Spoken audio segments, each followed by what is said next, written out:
What's good? What's good, everybody? Welcome back to another episode of The Urban Platform Speaks.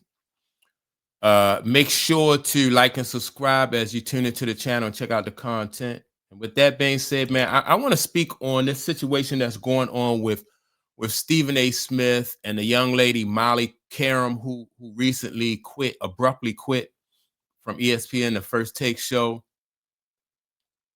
And every time a situation like this come up where somebody has to leave ESPN or somebody gets fired and Stephen A. Smith is caught up in the mix, I think, and he speaks on it. I think he just as the exposes himself as the kind of person that is like selfish and don't want anybody to shine at ESPN but himself.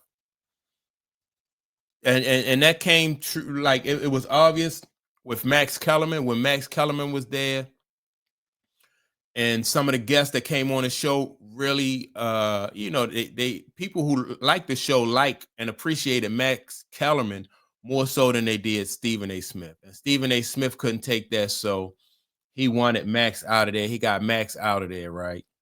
um and anybody who disagree with Stephen A. Smith when they on the show, he takes personal offense to that. So now you have this situation with Molly Karam, and not that she was outshining him, but if Stephen A. Smith had anything, like, as far as like if he had any inkling of trying to have like people around him, like a good team, people who would be loyal to him, he don't care about loyalty and or anything like that. He don't care about respect, and that, I think, is going to be Stephen A. Smith's downfall. I remember when Pat McAfee, before he came to ESPN, Pat McAfee had set up his own. He was doing his own podcast, and his podcast became very popular. Had a large following, right? And all of those guys who helped Pat McAfee build his podcast, they got rewarded. They leveled up along with Pat McAfee, right? And so all of those guys got rewarded. They leveled up with Pat McAfee, and that's how Pat McAfee is. That's how he operates. But not Stephen A. Smith. Like Stephen A. Smith, if anybody is a threat to shine, Stephen A. Smith will not. If he just will not back you. Not, I don't think he will go as far as to backstab you, but he is definitely not going to back you. And he makes it obvious. Stephen A. Smith makes it obvious that he is all about self every time he comes out and speak publicly, right? And so I'm going to play the audio of what Stephen A. Smith had to say about Molly Karam leaving, and just point out the differences between Stephen A. Smith and somebody like Pat McAfee, who is a team player. Even though he might be ahead of the team, he might be the head of the team, but he is still a team player. So I want to play that audio, and then I'm gonna come back and comment on this. And we have to move on as a show. I don't like it, not happy about it, because I appreciate her and what she has meant to me, what she has meant to the show, what she has meant to the network, what she's meant to the business. And I'm gonna miss her. It's just that statement right there, just starting off. That statement right there from Stephen A. Smith is just a bunch of it's just fake, right? That's like what they say about everybody who leaves. It's just fake. It's just BS basically. that simple. But we all make decisions that we deem to be in our best interest for whatever reason. And that story is for her to tell. Do I have an idea? Of course I do. Am I going to share it with you? No, because again, that's her story to tell. But I do think it's important that I started off the show by just acknowledging my love and appreciation for her and what she's meant to me and what she's meant to the show. Fake. Because over the years, over the last decade or so, the things that we've accomplished, she was right. She was right there. And we can talk about me being the Wait a minute, and Stephen A. Smith he got a contract I think for like over like around $100 million a year. Molly Karam was, she was making, let's say, I think she was making like about a $500,000 a year, like $500,000 a year. That's good money, right? And so if no matter what her role is on your team, when you come up, you should want the people on your team to come up. Even if you don't think she's been there for like almost 10 years. So there is a certain amount of loyalty, you know, why wouldn't Stephen A. Smith stick up for her? Even if it's just a like a small rate or something where she would be comfortable. But Stephen A. Smith is not like that. He's not like that. And she is not going to outshine him, but he could have at least, he shows no loyalty to anybody but himself. And then when this young lady got upset, was frustrated about the situation and left, then he's good at giving these kind of fake speeches. The star of my daily television show. We could talk about the contributors that have been stars as well. We can even talk about me doing this show right now. It's a hell of a lot easier to have a second job when the first job is made so easy because you're working with somebody that makes it easy for you. And that's what she did for me personally. So if she made his job easier, if she made his job easier so he can go on and have a second job, then why not vouch for her? Why not stick up for her and have, put her in a position where she can get paid too? And see, that's what I'm saying. Like the difference between somebody like Pat McAfee and Stephen A. Smith, like his whole crew came up when he came up, right? And nothing lasts forever, right? If Pat McAfee show get canceled or Stephen A. Smith show get canceled, then at least you have some people who was in your corner the whole way. Y'all rose together. Y'all, you know what I mean? Like y'all celebrated while the times was good. Stephen A. Smith, when his star stops shining, he really gonna be ass out for real. Because he don't have any loyalty, any allegiance to anybody. He talks about his bosses. And when he is in a position where as though he can't make any more money for his bosses, then they're gonna be done with him.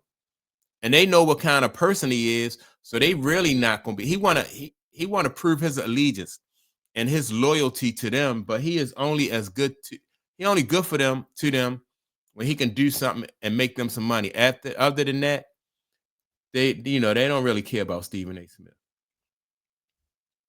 And so because of that, I just wanted to wish her the best, let her know the love is always here from myself, from my personal assistant and my right hand, Sumatra, Why is and you could tell like it's all about him, my assistant, my this, my that. And when he talking about his assistants, because his assistants they are not in danger of outshining him.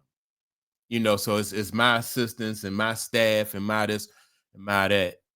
And so yeah, Stephen A. Smith the more he talked, the more he tell on himself. my security Juvie and my sister Carmen and so many people that have loved her and loved on her over the years. We've got nothing but love for her. Having said that, I want to move on to a broader subject in regards to this. And this part is not about Molly. This part is about this industry because I know there's a lot of people that look at sports and, you think you can do this every day. News for you. You can't wake up and be Mad Dog Russo. You can't wake up and be Adam Shine.